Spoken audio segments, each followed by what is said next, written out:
This Family Life News podcast is made possible by the support of listeners like you. It's the Noon Report from Family Life, bringing a Christian worldview to what's happening in New York, Pennsylvania, across the country, and around the world. Weather with Kevin Williams, and faith-focused feature stories with the Family Life News team. Now, here's what's happening. Good afternoon. Thanks for checking in. It's air that you wear for the next several days. Oppressive humidity will hover and smother at least through Friday. Experts say the elderly especially need to play it safe outside. It impacts your breathing and just being able to function. It can dehydrate you. It can cause other ailments. Kelly Walters is an advocate for seniors in the Mohawk Valley, where temperatures could tickle the mid-90s by tomorrow. Veterinarian Chris Rapich tells Spectrum News it's important to keep a close eye on the pet pooch as well. If you see panting or they seem lethargic or like they're not feeling good, treat that as an emergency because it escalates very quickly. Those humidity levels will come down as we get into the weekend. Watch for some rogue and rather robust thunder boomers as well this afternoon and evening. President Trump says Iran has taken too long to negotiate a peace deal and now they will pay the price. He's close to ordering new strikes on power plants and bridges in that country. U.S. forces overnight struck over 20 targets inside of Iran in retaliation for it shooting down an American Army helicopter. Here's correspondent Max Gordon. Central Command says that these strikes are, quote, a proportional response. Now, the U.S. Apache helicopter was patrolling regional waters at the time it was attacked. President Trump earlier said that the killing of any U.S. service members would be a red line that would restart the war with Iran. 2 pilots on board that chopper were rescued by a first-of-its-kind Navy drone. Trey Yingst at Fox News says for all intents and purposes, the ceasefire seems to be over with. The Iranians appear unserious at best at actually reaching a deal, and they continue this provocative action like shooting down a U.S. military helicopter with 2 crew members inside. Now, those crew members were rescued, but it's an indication that they are still trying to control the Strait of Hormuz area, and the president isn't going to allow it. It's the reason that he launched these strikes last night against the regime, going after multiple targets in many different waves, trying to send a message to the Islamic Republic that if they want to continue on the battlefield, they will pay a heavy price. Iran launched attacks on U.S. military bases in Jordan, Bahrain, and Kuwait overnight. No reports of any casualties. Maine Democrat Graham Plattner cruising to victory last night in his U.S. Senate primary. The 41-year-old oyster farmer and former Marine vet was able to fend off several scandals on his way to victory lane. If you believe, as I do, that we can change our politics and change our country, then you must also believe that people can change. The progressive activist moves on to a November matchup against 5-term Republican incumbent Susan Collins. It's Democrat Javier Becerra versus Republican Steve Hilton in the race to replace Gavin Newsom as governor of California. The British-born Hilton says he likes his chances, even in deep blue California. The good news is that we're going to have a chance for change in November, a new direction instead of another 4 years of the insanity. So very happy, but we've got, work to do to turn this state around, but I'm excited. The last Republican governor of California, by the way, was Arnold Schwarzenegger, the Terminator, who served from 2003 to 2011. Social Security is set to run out of money by 2032. That's just 6 years from now. Arizona Congressman David Schweikert says if something isn't done soon, we will double senior poverty in America. We will double the number of baby boomers that live on the street. What we're allowing to happen is absolutely immoral, and it's demographics. Next year we'll have fewer under 18 than we had 20 years ago, but double the number 65 and up. We've gone 40 years without enough children.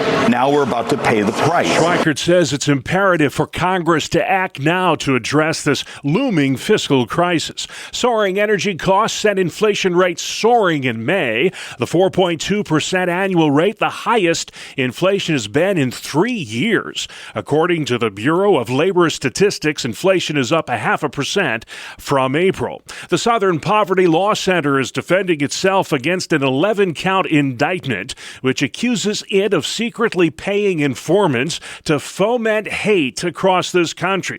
The Left of Center organization says it routinely pays informants to monitor extremist groups. Conservative critics say otherwise. The SPLC's primary goal has been to conflate mainstream conservative organizations with far-right extremism. And the goal of that has been to make support for conservative values and institutions culturally unthinkable. Kaylee McGee-White with the Washington Examiner says the SPLC has a hidden agenda with its paid informant program. The only way to conflate far-right extremism and mainstream conservatism is by making sure that far-right extremism exists in the first place, which is exactly why the SPLC had to help create it by funding these groups. Alliance Defending Freedom, the Family Research Council, and Turning Point USA are among the groups listed as hate groups by the SPLC. Far-left groups like Antifa not included on the list. Once again, Kaylee McGee-White. And the Alliance Defending Freedom, which is a conservative legal group, was blacklisted because of that hate map. They lost out on important funding programs. So this has had real-world consequences for Christian groups, for conservative individuals, and I'm really glad that it's now coming to light. The SPLC is accused of funneling more than $4 million in donation money to the KKK and other extremists. A trial is set for early October. It's a case that's captured the nation's attention. 19-year-old Carmelo Anthony sentenced last night to 35 years in prison for stabbing to death a 17-year-old at a high school track meet near Dallas last year. George Washington University law professor Jonathan Turley. This case is not about race. It's about rage. It's about someone who went into that tent with a deadly weapon and plunged it into the chest of an unarmed teenager. Now, these are both young people. Both of their lives were ruined. One's life was ended.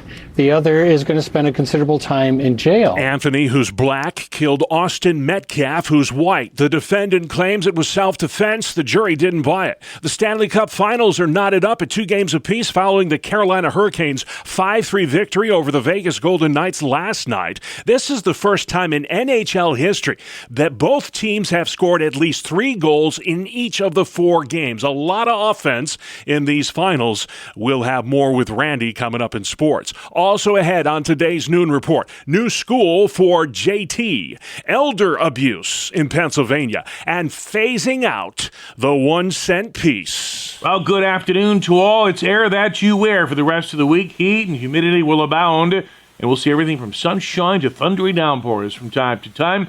Forecast details are up in 10. All right, Kevin, we'll see you then as summer sizzle starts to settle in. Energy experts are expressing concern over the reliability of New York's antiquated electric grid. State Senator Jake Ashby is worried about the impact AI data centers will have on the grid. The big question on everybody's mind, at least my mind, with data centers is, can the grid handle this? You know, we're talking about energy a lot here. It fits into the affordability argument. It fits into the infrastructure issues that we are faced with. And these data centers require a lot of energy. There's legislation pending in Albany that would enact a 1-year moratorium on the construction of any AI data centers across the Empire State. Rochester-based Wegmans has launched its annual Fill the Bus campaign. It's designed to make sure kids have enough food to eat during the summer months when they're not in school. 1 in 5 children statewide face food insecurity. That fundraiser runs through June 17th. Pennsylvania fruit farmers say a cold spring has wreaked havoc on their crops.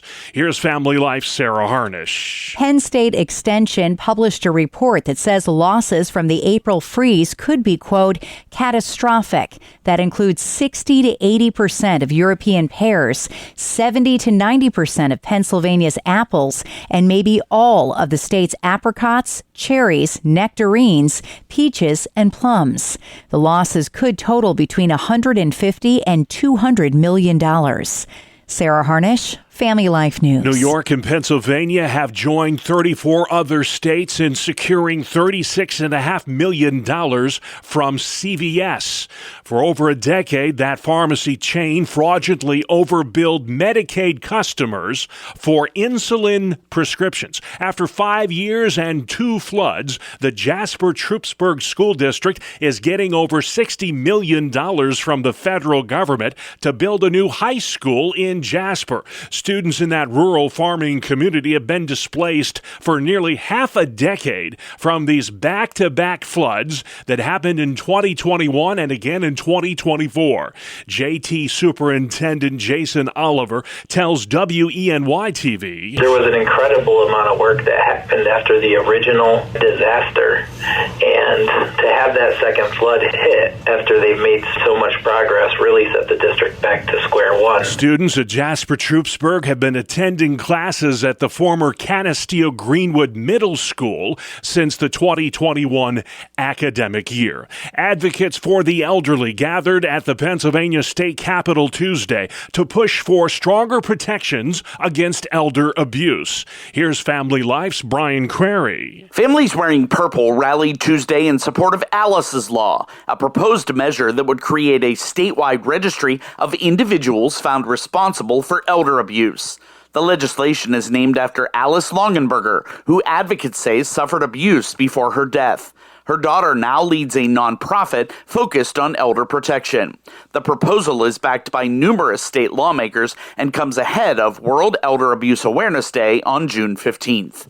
Brian Query, Family Life News. There's legislation in the works in Albany to eliminate the 1 cent piece when it comes to monetary transactions in New York. These Rochester residents have mixed feelings about that. Pennies are pennies. They do add up. People are pinching their pennies, if you will, but I'm not. It's easier just to swipe the card. Democratic Assemblyman Harry Bronson sponsored a bill that gives retailers and consumers some more guidance when it comes to the penny. His legislation rounds change to the nearest nickel. Bronson tells Spectrum News it only applies when you're paying with cash. Requiring retail shops, if people are paying with cash, to either round up to the closest nickel or round down to the closest nickel.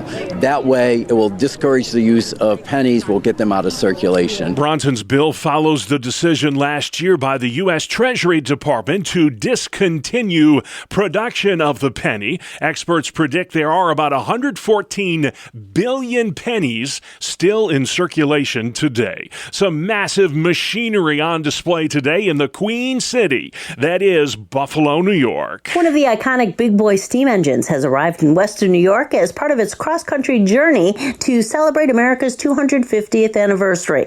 Arriving from Erie, Pennsylvania, the locomotive made a quick stop in Ripley before reaching Cheektowaga, where it currently resides and can be viewed today till 2:30 p.m. at Bison Yard. There is no public parking or pedestrian access to the yard. Visitors must take a free park and ride shuttle from the north side of the Walden Galleria Mall near Primark. There will also be a departure viewing tomorrow at 9 a.m. Dee Haley, Family Life News. All right, Dee, thank you very much. Big Boy is the world's largest steam locomotive and will be making a pit stop on Thursday at Letchworth State Park in Castile, New York.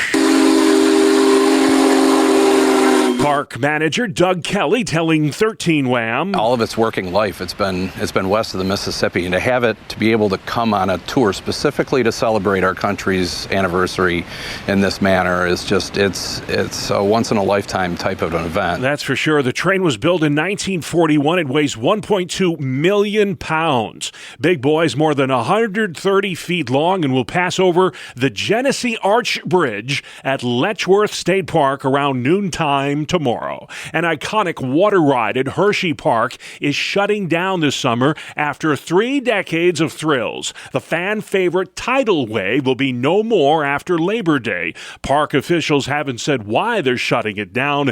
It's been a mainstay there at Hershey Park for the past 32 years. And Buffalo Bills quarterback Josh Allen says he cannot wait to christen the new $2 billion Highmark Stadium. Obviously a lot of memories in the old one. I'm not too much of a sentimental guy, so this place has got grass, and it's going to be pretty cool in there. I've been in there a few times, and I think the fans are going to be very pleased when we get that place rocking. The ribbon-cutting ceremony for the brand-new home of the Buffalo Bills set for Tuesday, June 23rd. Buffalo will play its first preseason game in their new stadium Saturday, August 15th against the Carolina Panthers. We've got more sports next. It's the 2-minute drill on the Family Life Noon Report. Good afternoon. I'm Randy Snavely. Bob, the Stanley Cup Finals are all even up at 2 games apiece as Carolina beat Vegas last night 5-3. It was the Canes captain Jordan Staal leading the way. He scored 2 goals, but it was his second goal everyone's talking about today. He was falling down, almost laid flat out on the ice when he managed to flick the puck in over the keeper's shoulder, and that gave Carolina a 4-3 lead 6.5 minutes into the third period, and that ultimately proved to be the game-winning goal. I'll tell you, if you like offense, this is the series to watch. It is the first time in the history of the Stanley Cup Finals that both teams have scored at least 3 goals in all 4 games.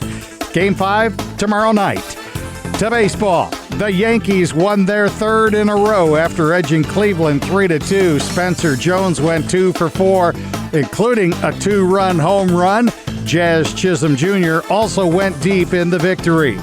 Dustin May tossed 6 shutout innings, only allowed the Mets 4 hits. The Cardinals' bullpen only allowed New York 1 more hit the rest of the way. St. Louis won at 7-0. The Cards have won 5 in a row. The Mets have lost 3 in a row. In Pittsburgh, the score was 2-2 heading into the 7th inning when the Dodgers exploded for 10 runs. And that kind of put the game away, 12-3 the final. Johan Duran blew his first save of the season for the Phillies. He gave up 2 runs in the 9th inning, and Toronto walked it off against Philly, 3-2 the final. Your other winners, the Mariners, Rays, Tigers, Kansas City, the Angels, Marlins, Rockies, Reds, Nationals, White Sox, and Athletics.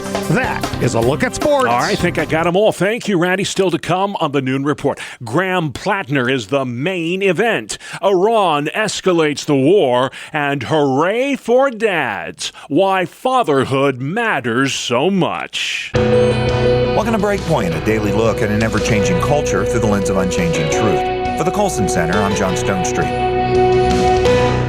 On Monday, the Pentagon announced that it would update again its updated list of recognized religious groups, which had already reduced the number from 180 to just 31. Now, the purpose of revising the list was to, and I quote here, streamline the DOW, that's Department of War, collection of religious preferences for service members to enhance the delivery of targeted religious support from the chaplaincy. On the new list, in addition to groups like the agnostics, Baha'i, Buddhist, Hindu, Muslim, Jewish, Sikh, and 2 catch-alls of no religion and other religion, were 22 groups listed as Christian. However, the Church of Latter-day Saints, known as the Mormon Church, was not labeled Christian like the Baptists, the Roman Catholics, the Methodists, and many others. Oddly, Jehovah's Witnesses and Christian Scientists were labeled Christian on the list, but Latter-day Saints were not. And that sparked significant enough outrage that the DOW has now revised the new list again, removing the Christian designation from all groups. That seemed to satisfy Senator Mike Lee of Utah, who was the loudest critic of the original list, demanding in a post on X, "Can anyone tell me why the Church of Jesus Christ of Latter-day Saints was left out of the list of Christian churches?" Well, the answer to his question was apparently yes. Many people could tell him, and they did, from across doctrinal traditions. They responded to the senator that the most important reason for leaving Mormon out of the list of Christian religions is that it wasn't Christian. Now, of course, objectively, it doesn't make sense to deprive Mormonism of the label Christian while also including Jehovah's Witnesses or Christian Scientists. And as the DOW eventually admitted, and I quote here again, the Pentagon's job is not to adjudicate theological debate, but instead to ensure sincerely held faith is respected and encouraged in our ranks, end quote. Well, they're right about that. We certainly don't want the Pentagon doing that job, but the debate that was sparked about what it means to be Christian clearly needed to happen. The most common claim from Mormons was that Christian is in the very name, as in Church of Jesus Christ of Latter-day Saints, and that the doctrinal differences are secondary. However, using the same vocabulary does not mean we are using the same dictionary. And when it comes to the contrast between Mormonism and Christianity, the differences make all the difference in the world. Look, the LDS Church is free to make their case about God, about Jesus, about the Bible, the faith, the afterlife, any other detailed differences from Orthodox Christian belief.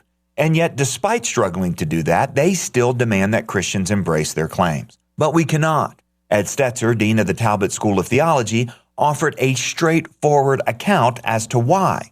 Quote, wanting to use the Christian label without believing biblical Christian theology simply will not work. The fundamental beliefs of Mormonism about Jesus and Scripture are not the same as historic Orthodox Christianity. Paul warned about preaching a different Jesus. We affirm the Bible as the Word of God. That means we reject the Book of Mormon, the Doctrine and Covenants, and the Pearl of Great Price. Can you believe, for instance, that Muhammad is not the prophet and yet still call yourself a Muslim? The vast majority of Muslims would say you cannot. For Christians, calling yourself a Christian while not believing that God has always existed as the triune Father, Son, and Holy Spirit is just as inconceivable. It might be unpopular to state your belief that a certain religious group is not actually Christian, but it's true. For the Colson Center, I'm John Stonestreet with Breakpoint. Thank you, John. Let's head outside. It's weather where you live. Here's Kevin Williams. Here is your Family Life regional weather forecast. Our call for this afternoon, very warm, very muggy. Clouds, intervals of sunshine. A couple of showers and thunderstorms will roam the area, any one of which could produce a localized downpour.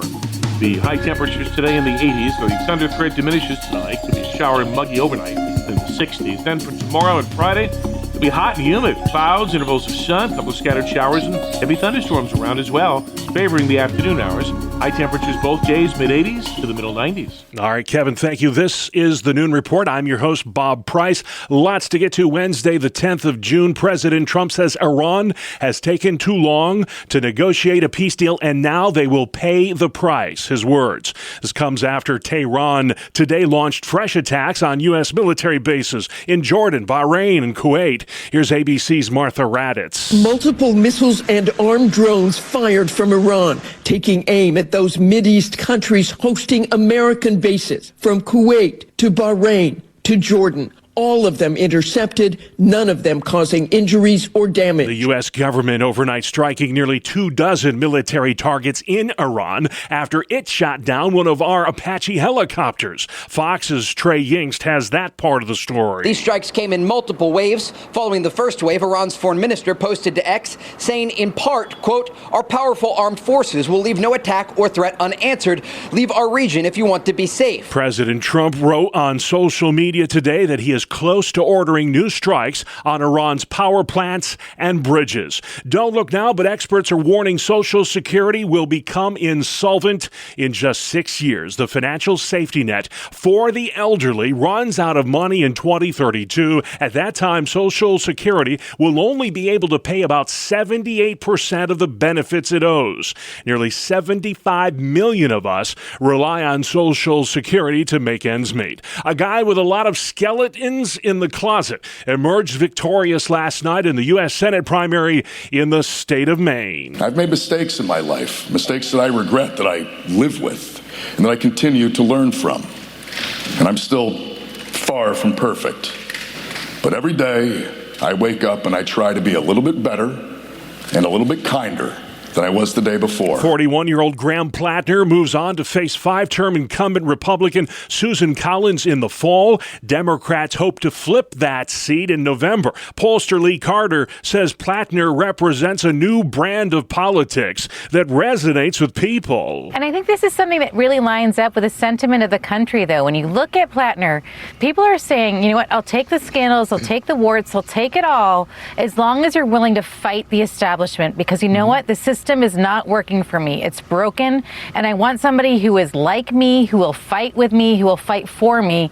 And that's the formula that seems to be winning over and over and over again. And it won here in Maine. Plattner got more than 70% of the Democratic vote last night. The race is set for governor of California. Democrat Javier Becerra and Republican Steve Hilton will duke it out for the right to lead America's most populous state. We need a governor that doesn't wish for things, that that actually makes things happen. The California dream is still alive, and under my watch, I guarantee you we're going to revive it even more. In South Carolina's gubernatorial race, another Trump-backed candidate emerged victorious last night. She's Lieutenant Governor Pam Evitt, finishing first in the primary. Republican firebrand Nancy Mace was in the race, but lost. Pundits say that potentially means the end of her political career in the Palmetto State. Over 1 million Jeep Wranglers are being recalled for a spontaneous fire risk. Stellantis is telling owners of 2021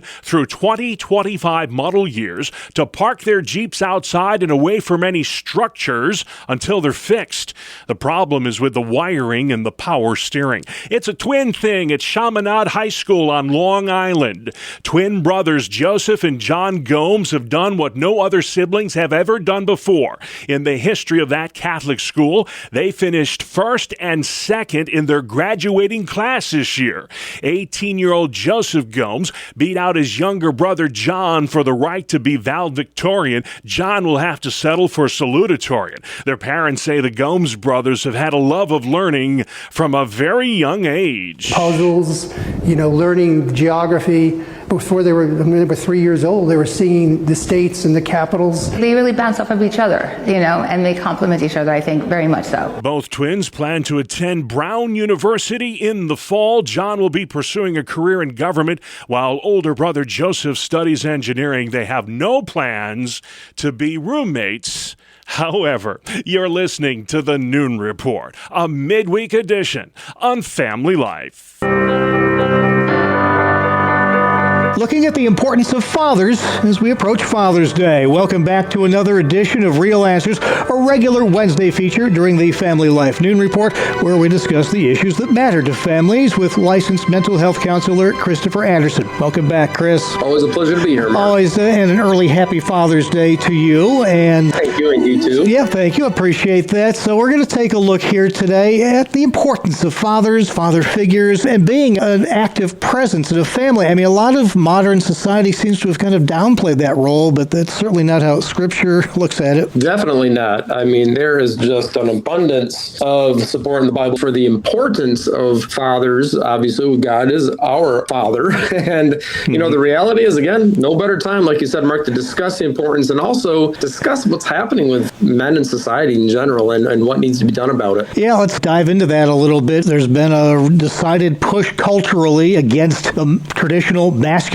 father figure in the family, but that's not really done wonders for the state of the family, has it? Most certainly not. I'm sure many of our listeners have seen recently how governors in a lot of the more conservative states have actually decided to rebrand June in honor of the nuclear family. It is just so important that, we see that it's not just about celebrating Father's Day as much as it is just understanding that this is a real battle for the very integrity of our society, and also understanding that fathers and men in general have really been, we'll say, beaten up by society's trends in the past couple of decades and even before that. But we're now starting to see a push back in the other direction, which is good. It's such a timely topic, Mark, so incredibly important as well. Yeah, you certainly kind of hit a low point in New York State recently when lawmakers, before they wrapped up their session, decided to try to rebrand mothers and fathers as gestating parents and non-gestating parents. I think it kind of sums up the state of things in a lot of states. It sure does, and that is a very, very sad commentary on what has happened. And when you move away from a solid biblical foundation of truth and morality, this is the type of thing you get. We have got to be involved, and fathers, we've got to step it up. There's such a crisis of healthy fathering and healthy masculinity.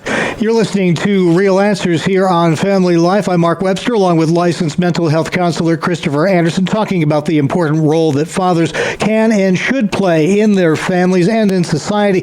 So let's talk about the positives here. What should the dad in a Christian home look like, Chris? It really is understanding the importance of being actively involved in your children's development. Having age-appropriate conversations on the topics that are very difficult to discuss, teaching them about sex or teaching them about dating and what we're actually seeing. It's never been more important to counter what they're hearing in the media, seeing on television or in schools. You are your child's most influential force still. Okay. So being active, and there's a real problem with passivity in our society, just being really active and understanding how powerful your input is with your children and shaping their values. So there's never been a time more important for fathers to really stand up for their children, to take on that mantle of leadership, take on that mantle of directly shaping your children through conversation at appropriate levels, of course, on various topics, and just really knowing and being very vigilant as to what they're taking in on any kind of social media. You've heard me say before, your kids should not be on social media, quite honestly, before they're old enough to pay for that cell phone bill themselves. Well, it's that old expression, like father, like son. That can be good, that can be not so good. It's all a matter of the role model that you're providing for your children and daughters too. We don't always think of it as a father-son thing, but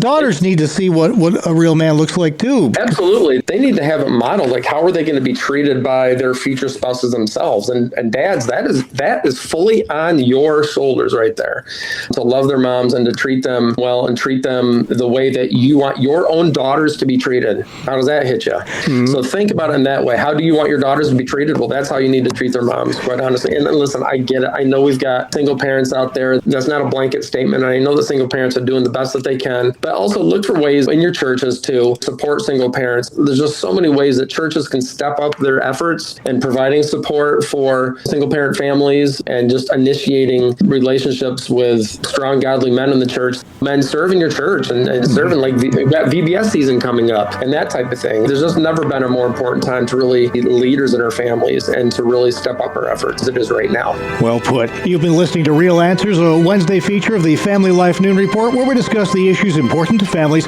with licensed mental health counselor Christopher Anderson. Thanks again, Chris, and happy Father's Day. Yeah, thank you, Mark. Great discussion. Thanks, guys. You can download all our Real Answers podcasts, by the way, online anytime at Apple Podcasts, Spotify, YouTube, or our website, familylife.org. And finally, at noon for a Wednesday, we celebrate a beverage that is truly American. Today is National Iced Tea Day. Bree Tennis has more. The drink came about in 1904 at the St. Louis World's Fair when a merchant tossed some ice into hot tea on a scorching hot day, and a new drink was invented. Now 85% of all tea consumed in the U.S. is on the rocks. You can go southern with sweet tea. Long Island iced tea is fun. You can even take the Nestea Plunge. 0 calories, no fat, and a perk of caffeine. I'm Bree Tennis. Iced tea for me. Thank you, Bree. And that's our world, the world we live in. Wednesday, the 10th day of June. I'm Bob Price. Family Life News. You've been listening to the Noon Report, heard weekdays on Family Life. Thank you for listening. Thank you for listening to this Family Life News podcast. If you've been encouraged by what you've heard, please share it with others and click the subscribe button to automatically receive future episodes. Family Life is a listener-supported ministry. Podcasts like this are made possible by your financial partnership. Find out more at familylife.org.